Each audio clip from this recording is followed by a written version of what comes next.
Good evening, everyone. My name, as Alejandra said, is Vanessa, and I'm going to talk a little bit about my dissertation that is named Adaptive Reuse. Is it correlated to gentrification? A case study of Plaza San Francisco in Cuenca, Ecuador. Now, adaptive reuse is not a recent discovered concept. It has been evolved from a single perspective to a holistic one within the built heritage, where cities are in continuous development and buildings are becoming obsolete. These buildings are being replaced with modern ones that satisfy actual needs. Within this context, adaptive reuse is considered first as a resilient strategy due to the creation of a middle layer between the demolition and the museumification of a site, and second, as a sustainable strategy due to the combination of the social, economical, cultural, or environmental aspects.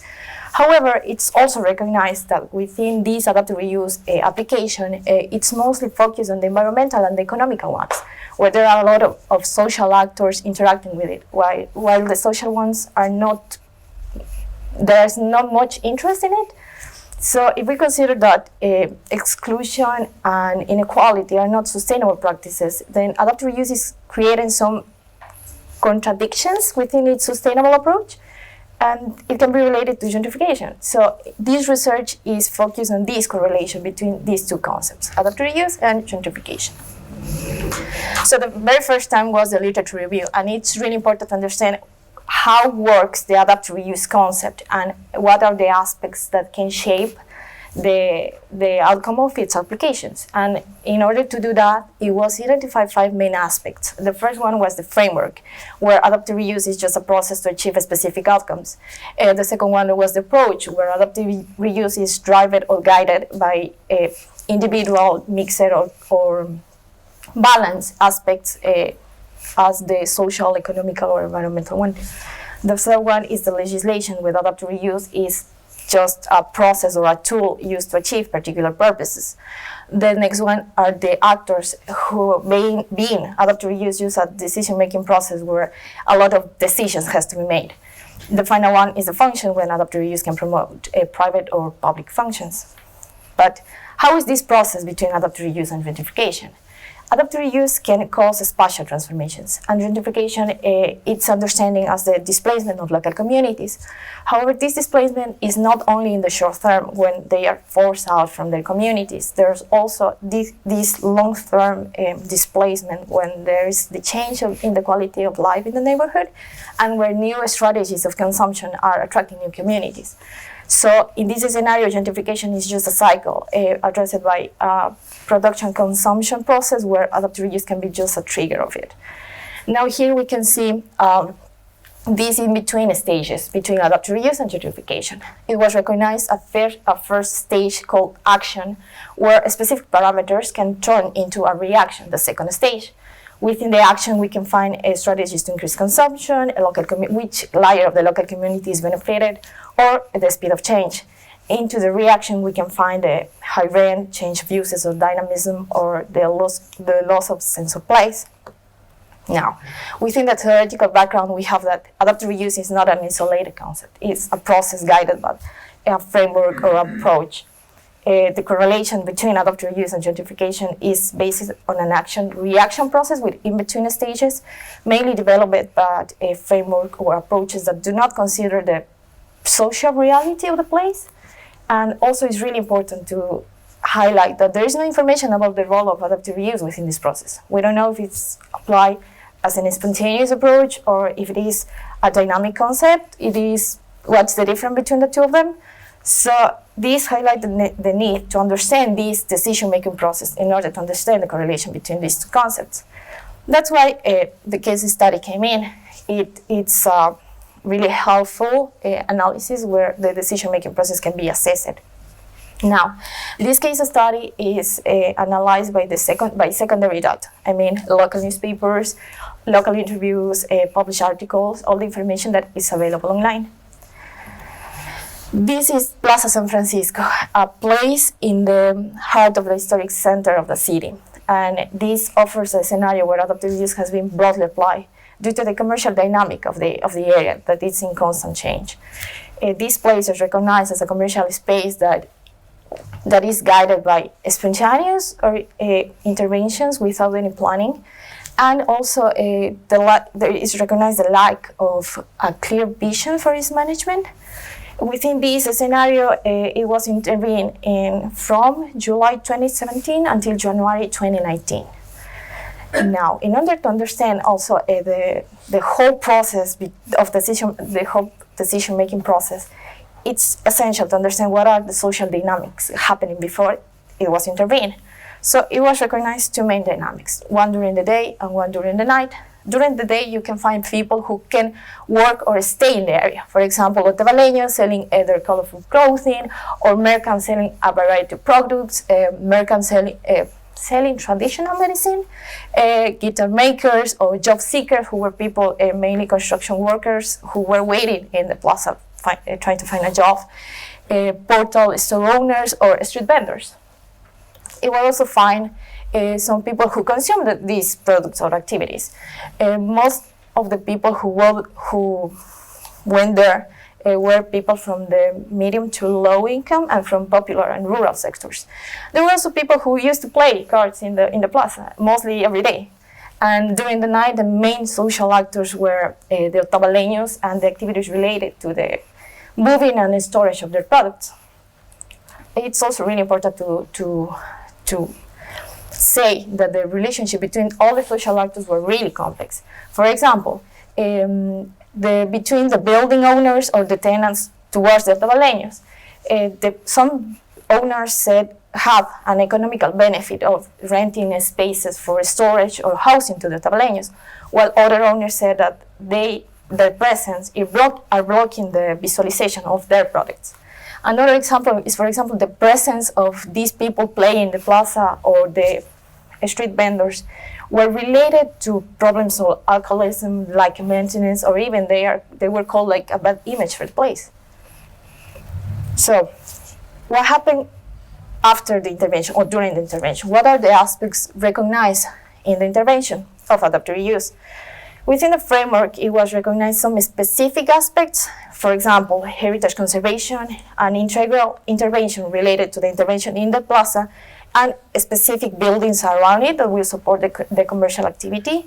And it was also identified some political framework, meaning the intervention as an achievement for particular groups. The second one is the approach. The main approach was the cultural one, when the tangible and intangible values were highly recognized. It was also already recognition of the social because of the approach between the local municipality and specific groups of the social actors. And the economic one was barely mentioned with the increase of tourism and the dynamism of the local area. The next one is the legislation. It was not recognized adaptive reuse as a concept within any application or any plan.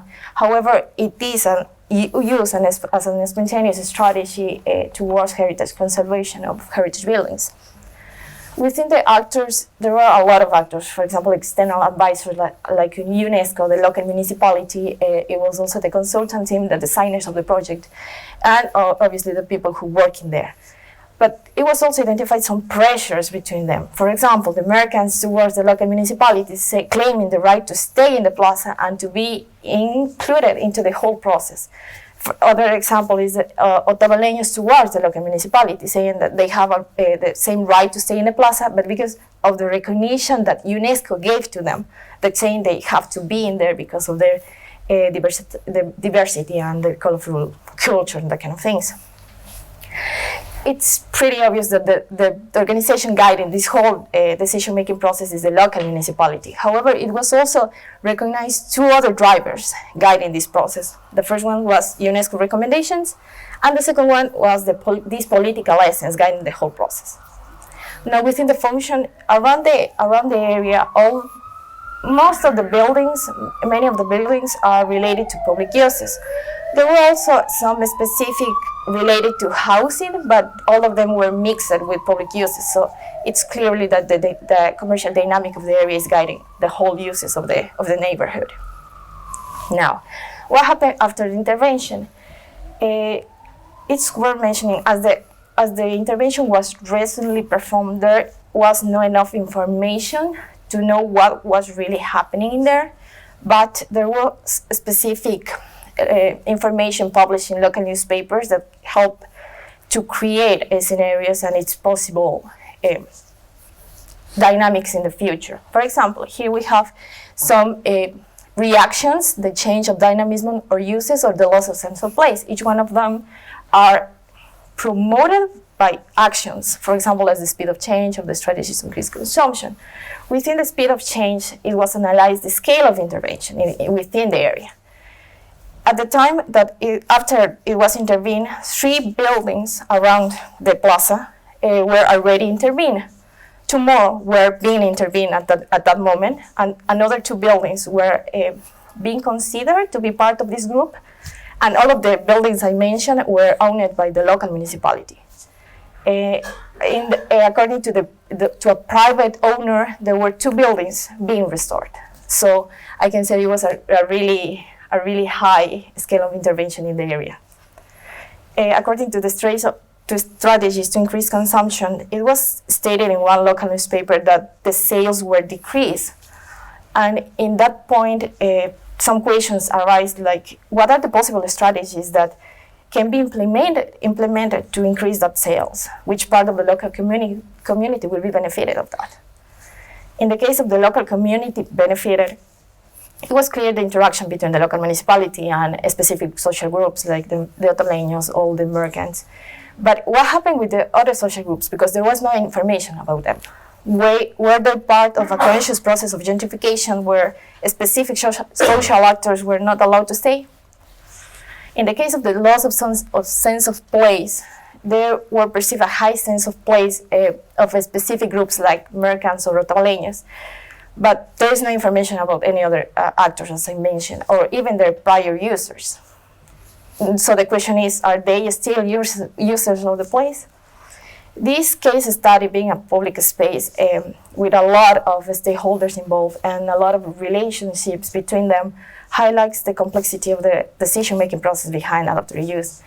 And even when it was recognized as social dynamic before the intervention, there are a lot of other processes that are shaping the same decision-making process that can lead to gentrification. Based on all the information available, there are a lot of questions about decisions that were made and those decisions that had to be made that at some point will cause gentrification.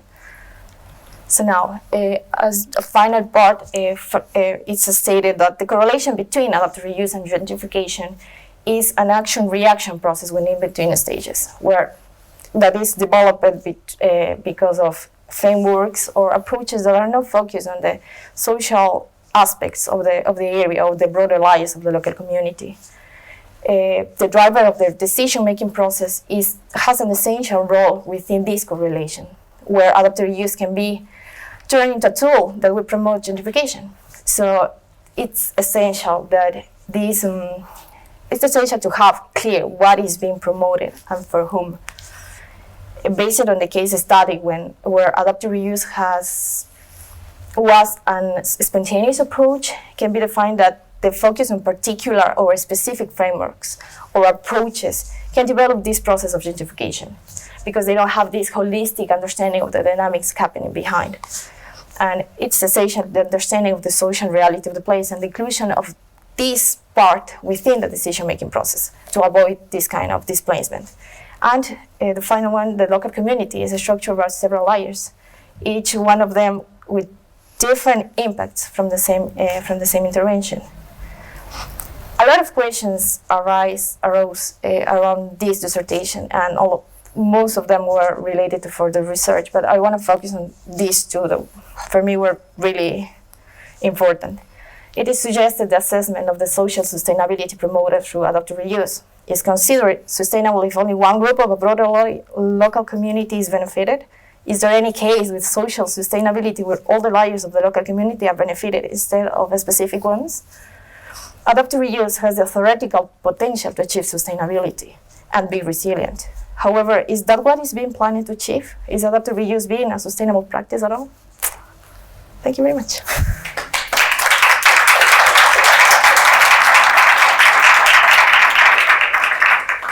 Thank you very much for that thought-provoking presentation. We have time for a couple of questions. Are you happy?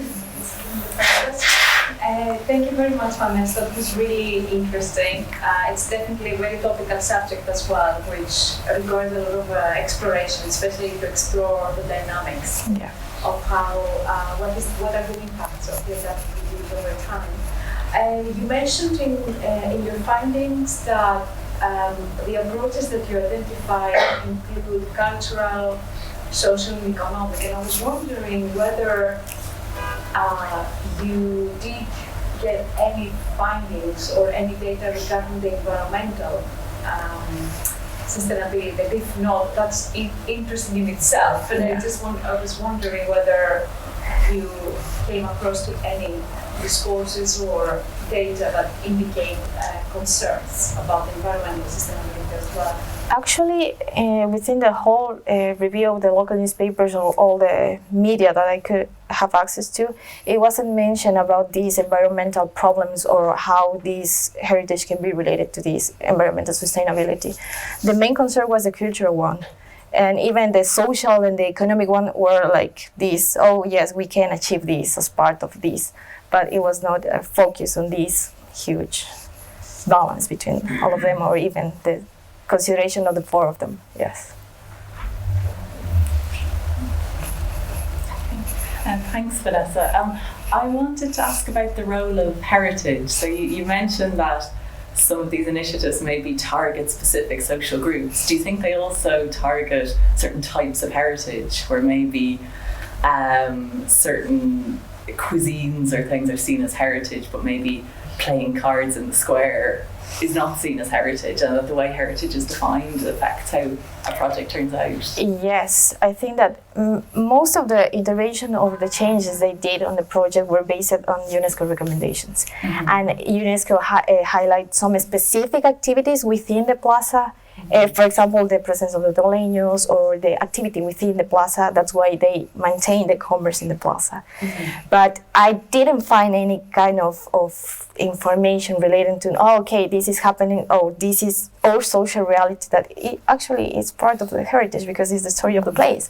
So, yes, the feeling that I have doing this dissertation is like they have a strategic decisions where they choose specific things according to UNESCO recommendations. And the other thing is like, okay, this is a problem, maybe we should move it, or we have to change this and that kind of things, but it's not a really understanding of what is happening there. There's no understanding of the social reality of the place. It's just like, okay, this is not working for the place, just move it. That kind of thing. Yes. Hi. Hello. Congratulations for the amazing Thank you very much. presentation. I would like to ask you about sense of place. Is there any information available before the intervention and after the intervention? So how was that received by the community who used to interact with that place before and after the sense of place? Before the intervention, this final intervention was not the first one attempt to intervene in the place. It was like 5 or 6 attempts prior to this one. So, yes, the local municipality, yes. The local municipality is the one driving all the whole interventions within the historic area. So yes, before that intervention, as that wasn't the first intervention, there were a lot of speeches where recognized some values. For example, the Toleños or the Americans. The Americans themselves were like, this is my place to be. I've been working here 50 years. You are not going to move me into another place. So it's like, this is my place. I don't care, that kind of thing. And the Toleños, instead, they use these UNESCO recommendations to be like, I deserve to be here. But on the other hand, there were other social actors that were not recognized for anyone, and they were like, okay, what is happening with me? And after the intervention, unfortunately, I don't have that kind of information. There is no published information about it. I can say that there's still a lot of articles about the Americans claiming that something is not functioning or they don't like the presence of that people in the plaza, that kind of thing. So there's still this sense of place for specific Americans within the area, but there's not enough information to all the social actors of the area. So it's very selective, the information that is being published. Okay, so probably the prior users are now moved and they're not no longer there, probably could visit now, let's say. Yeah, probably it can be related also because if it says that the sales are decreased, if we remember the prior users were mainly people from popular sectors, so maybe those can be related.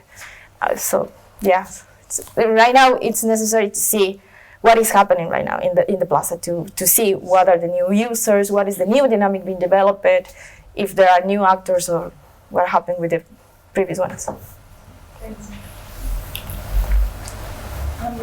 And I have a question. It's a dual question. One is, if you know if there were any consultations done of the different users of the space by the municipality, also aligning with some UNESCO recommendations, and I'm thinking of the historic urban landscapes. I wonder if that featured at all.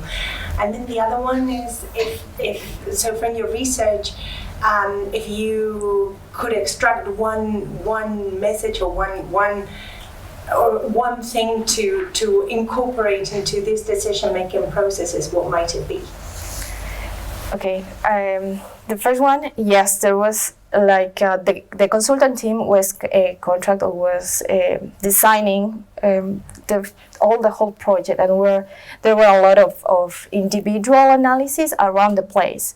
A lot of social analysis, landscape analysis, a different kind of studies around it. However, it was like they presented a project and the local municipality received it, and it started to modifying according to, I don't know, I'm not pretty sure about what, according to what, but yeah, there was the studies, but I cannot say that it was just applied or it is what it was presented at the time. And according to the second one, can you repeat it? I forgot it. If there is one thing that you can extract from your research that you would introduce into these decision-making processes, if there's one learning from your research. I think that there is a lot of lack of understanding of the social part of the dynamic, the social dynamic in the place. Specifically in Ecuador, in Cuenca, there is a selective understanding of what is heritage, and they are trying to protect it, but they don't consider this social dynamic that is happening and is part of this heritage. It is the essence of this thing that they are trying to protect. So I think that the most deep thing that I learned about this is like, okay, you need to understand what is happening, otherwise you will have a place but without anything that moves it. Thing is like, give life to the heritage, maintain the life of the heritage, not only protect what you think that is heritage. Look at it.